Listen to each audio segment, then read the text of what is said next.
நரம்பு சம்பந்தப்பட்ட உபத்திரம், தலைவலி சம்பந்தப்பட்ட உபத்திரம், பதட்டம் சம்பந்தப்பட்ட உபத்திரம், கோபம் சம்பந்தப்பட்ட உபத்திரம், மன அழுத்தம். ஆடி மாசமே உங்க ராசியில சூரியன் வர்றதுனால தான். அனுமனை பிடிச்சுக்கணும், அப்படியே அனுமன் சாலிசான். ஆஞ்சநேயர் எப்படி நிற்கிறாரோ அது போல நிற்கணும். உத்தியோகத்தில் கோபம் படவே கூடாது. ஏதாவது பயணம், உத்தியோகம் சம்பந்தப்பட்ட, படிப்பு சம்பந்தப்பட்ட, தொழில் சம்பந்தப்பட்ட, வியாபாரம் சம்பந்தப்பட்ட, உறவினர் சம்பந்தப்பட்ட ஏதாவது ஒரு பயணம் வந்தால் கப்புன்னு ஏறி போயிடணும். இருக்கிற இடத்த விட்டு நகர்ந்துடணும்னு அர்த்தம். சின்ன சின்ன விஷயத்துக்கு கோவப்பட்டீங்கன்னா சிக்கலாயிடும். புரியுதா? தேவையில்லாத வம்பு தும்பு ஏற்படும். தொழில் சார்ந்த விஷயத்துல ரொம்ப கவனமா இருக்கணும். கையெழுத்து போடுறதுக்கு முன்னாடி படிச்சு பார்த்து கையெழுத்து போடணும். கூடா நட்பு கேடு விளையுமா கடகத்துக்கு. லீகல் காம்ப்ளிகேஷன்லாம் வருமா. குடும்பத்தில் நிம்மதி இல்லாத சில பண்ணி விட்டுருவான். உறவினர் பண்ணலாம், நண்பர்கள் பண்ணலாம், அக்கம் பக்கம் பண்ணலாம், சோசியல் மீடியாவில் பண்ணலாம். குடும்பத்தில் கணவனாக இருந்தாலும் மனைவியாக இருக்கக்கூடிய கடகராசிக்காரர்கள் வெள்ளை கொடியெல்லாம் காட்டக்கூடாது, வெள்ளை பெட்ஷீட்டை காட்டணும். குடும்ப சண்டைலாம் வந்தால் கேஸு கோர்ட்டு தான். நான் சொல்றது தமாஷா இருக்கும், ஜாக்கிரதையா இருக்கணும் கடகத்துக்கு.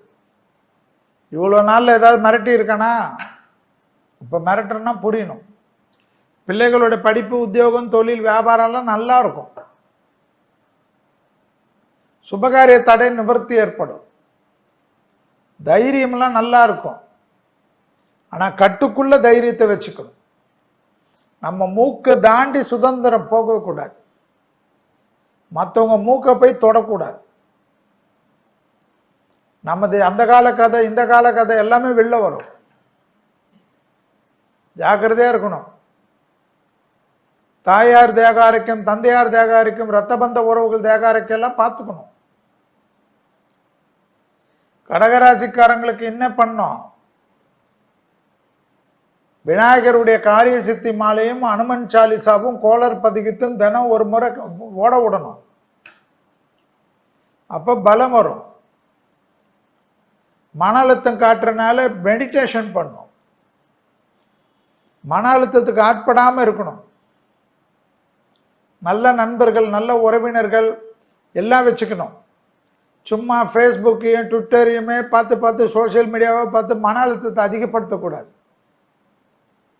நல்ல கூட்டமாக இருக்கிற இடத்துல போயிட்டு ஒரு டீ சாப்பிட்றது, பிஸ்கெட் சாப்பிட்றது அப்படி இருக்கணும். மார்க்கெட்டுக்கு போகிறது, நல்ல ஜனங்கள் சுற்றி இருக்கிற இடத்த போயிட்டு வரணும். அப்போ தான் நம்மளை சுற்றி இவ்வளோ மக்கள் இருக்கிறாங்களே, இந்த பாசிட்டிவ் வைப்ஸ் வருமா.